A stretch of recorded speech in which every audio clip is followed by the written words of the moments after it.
Greetings, everybody. Nick DiVirgilio here at Sweetwater, and I'm hanging out with Bianca B. Rich Drums Richardson via Zoom in Orange County, California. Thank you so much for being here, hanging out at GearFest with us. It's really great to meet you. You're a fantastic drummer. You have some really cool stuff you're doing online.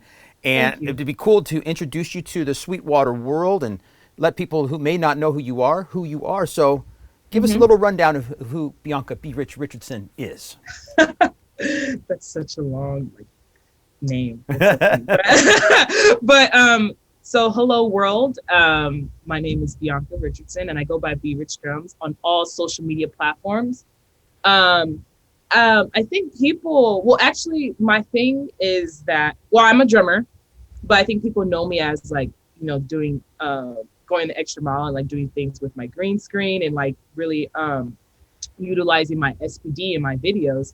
It's the first thing you'll see in my drum videos. It's a red SPD, and I definitely try to utilize it. Why? Because I just think it's a really cool asset to the drum set, and you can basically put anything on there. And so that's kind of my thing. I do samples, and I'm mainly a drummer. And now I got into production, so I can say that I'm a producer as well. So nice. That's what I'm doing right now, and looking forward to getting more into production as well too. So sure.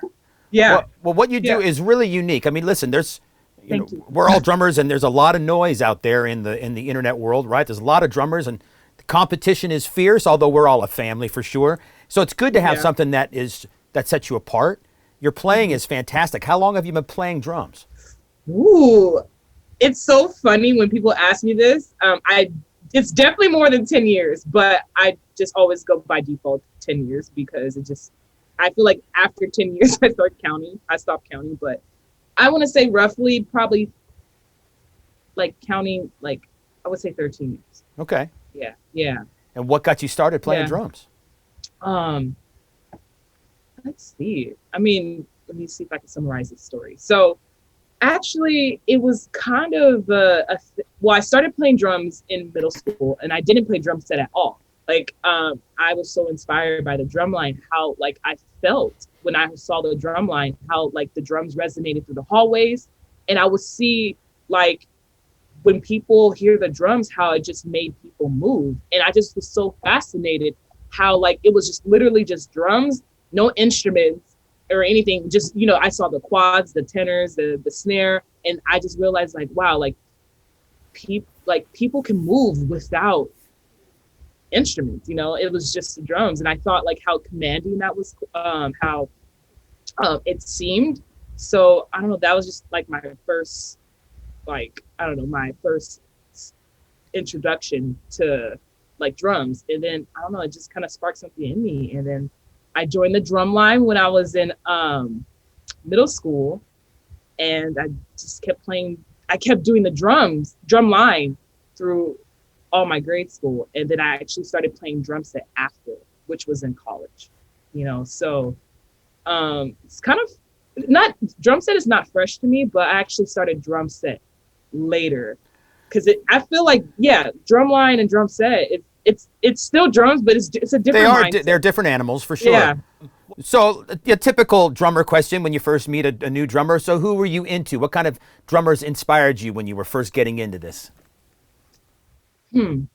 Well, when I first got into drumline, honestly, it was my peers. It was my friend that I guess inspired me. Is just at the time, it was my friend Earl, and I just thought he was just an amazing snare player. He actually went in after high school. He actually joined the Blue Devils, I believe. Wow! So he was just a really, really good snare drummer, and I would say that was my first inspiration. But now, when I got into drum set, I think it was a big thing, the neo soul phase where Robert Glasper was coming up, and I was just totally flipped out on when I first heard some of Robert Glasper's records.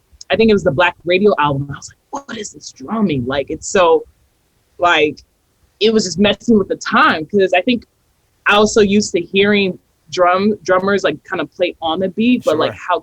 And I know it was Chris Dave on that record. So when I heard that record, I was like, this is like wild. Like how he's like kind of laying back, but then also some records he's like pushing ahead, and how he's like messing with the hi-hat to make it feel like a sluggish type groove. So yeah, so that was kind of I guess my breakaway from like really starting to like wanting to focus on drum set.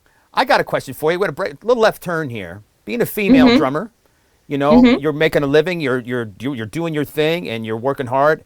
How do you feel is the state of women in drumming these days? How do you feel being a female drummer out there in the world? Because it's getting a lot better. There's a lot of great women drummers out there in the world just really playing awesome stuff, and I love seeing it. So how do you feel being a female drummer out there in this world?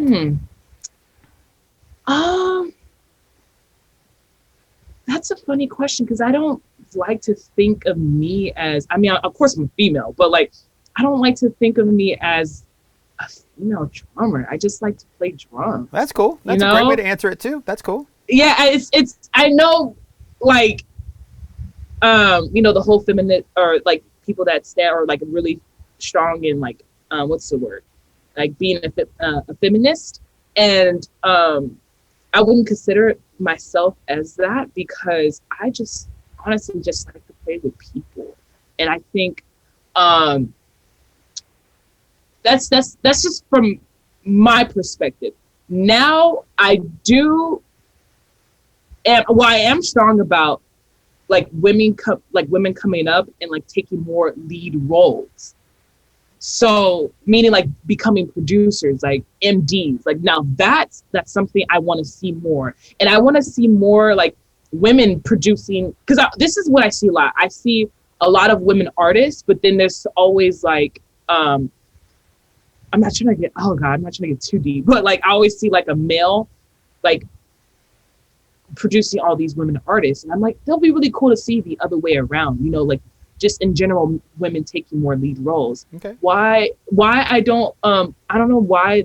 Maybe it's just the way the society is, but that doesn't mean it can't change. Sure. I think we just need to become more aware of that.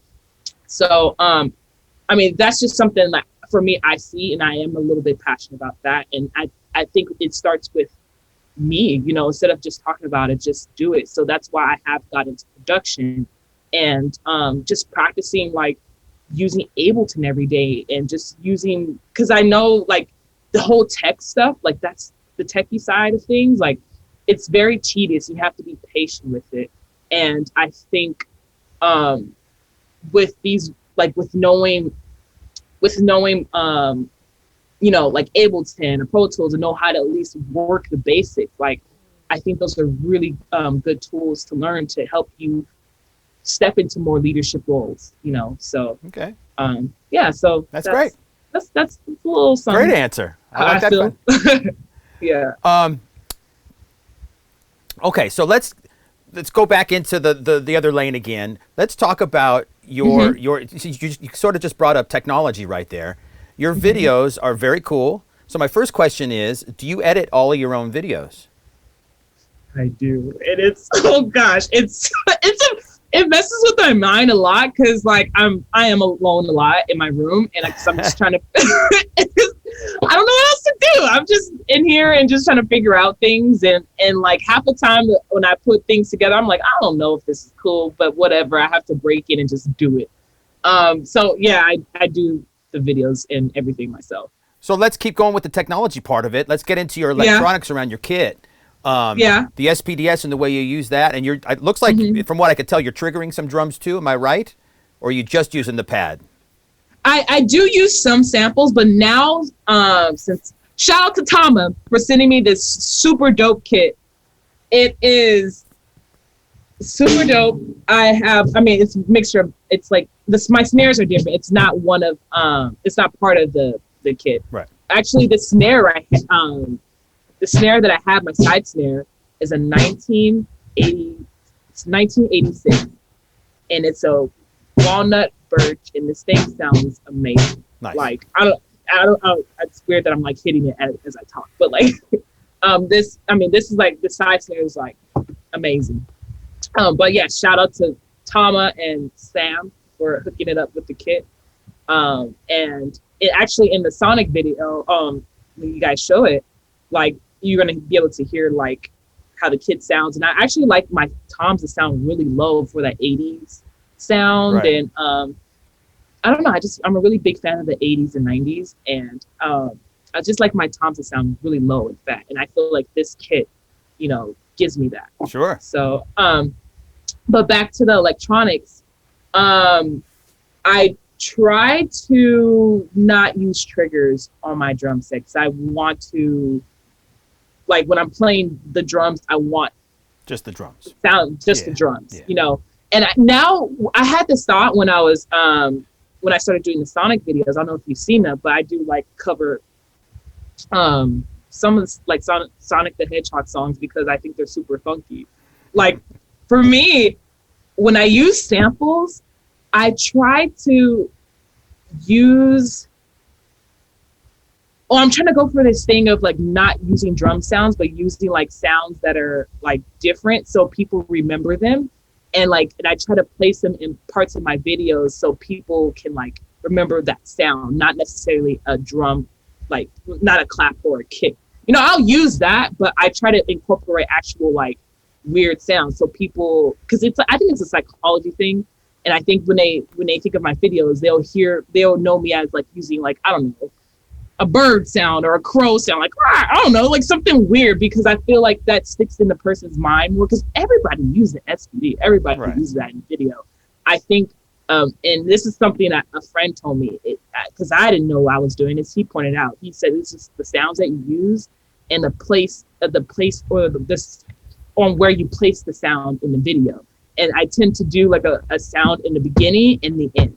And I think those are the most vital parts when you're doing the videos. Like people remember the end, how you were capturing them, people remember the beginning, and that keeps them watching, you know, like the first couple seconds. And then like towards the end of the video, like I try to like leave off like as a good note or something. So that good note for me is like incorporating a sound or something. Cool. You know, yeah. So I don't know. That's kind of my little spiel on how I do my videos and electronics. No, it's a great way you incorporate this stuff. Yeah. Also, a quick question for me is where you place the SPD-S in your kit. It's like in place of your first rack tom. So how did you ever have it like play the old school way? You had the 2 rack toms, the old typical way of playing a drum kit. Did you do that before? Yeah. So was it weird to replace that first rack tom with the SPD-S when you first started? Actually, I didn't like it when I put it on when I put it on the side. I just felt like my body didn't agree with that. Like it didn't make, like I feel like it was too much work to like switch over and like play on the side. And I wanted the SPD to be a part of the kit. So I was trying like different places. Like I tried actually the having the rack tom like normally in front of me, and then the SPD on the right. And I still felt like it was too much effort. So then I was like, I could just lose the rack tom, like just the first rack tom. I said, why just have one sound if I could have 9 sounds in front of me? Right. So that was just like my philosophy behind putting the SPD right in front of me. And then I remember this first tour that I did, and it was a lot of like hi-hat patterns that I had to play, like not the actual hi-hat, but like electronic hi-hats. Mm-hmm. And it just made sense to have it right in front of me. Well, listen, why don't you let us know, because we're kind of getting low on time here. So I want to let the crowd know, what are you up to these days? What's the next step for you? What are you working on? Let us know what's going on with you. Okay. I can say that I'm getting into production. I don't think that's a thing where I'm like trying to dig into like, or maybe I don't want to put limitations on that. But I think for me, I'm just trying to practice doing sessions more and like really learn about the audio world, and just really utilizing my space. And I'm really taking time to like build my studio. So that's something I've been at home more, even though I'm so glad that things are like open in LA. I'm so excited about that. But I still feel in quarantine mode. I still want to kind of be, in this space and like really learn about just technology of things. And so I've been taking on more sessions, and I'm really grateful that people. I had a friend ask me the other day that she wants me to produce one of her EP, and I'm like, oh my gosh. But I just took it as a sign, like, hey, maybe this is your chance to practice that. Sure. So I would say I'm pushing to do more production stuff and just record more at home. Great. So, yeah. And again, where can everybody follow you? Oh, you can follow me on B Rich Drums, B. Rich Drums, because I know people don't put the dot. B. Rich Drums on all social media platforms. And actually, I released some merch last year. And you can either find that on my Instagram page, once again, B. Rich Drums, or you can go on my website, which is B Rich Drums without the dot. It's so confusing. BRichDrums.org, and it'll lead you to my merch page. Like, once you go on my website, you will see merch available now, blah, and then it'll link you to my merch page. So yeah. Awesome. Well, Bianca, thanks so much for hanging out with me and letting us know who you are, because you're a great drummer. I really enjoy watching your stuff, and I look forward to see where your career goes, and definitely got to come visit us at Sweetwater sometime soon. I will love that. Talk to John Palmer and all the guys at Tama, and come out here and let's do something together in our video studio. Please, you guys are great, and I love what you guys do. And I told you I purchased my interface from you guys, so I love what you guys do. Sweetwater is the best. Boom. All right, have a great rest of your day, Bianca. Thank you so much. Okay, bye. Thanks, everybody.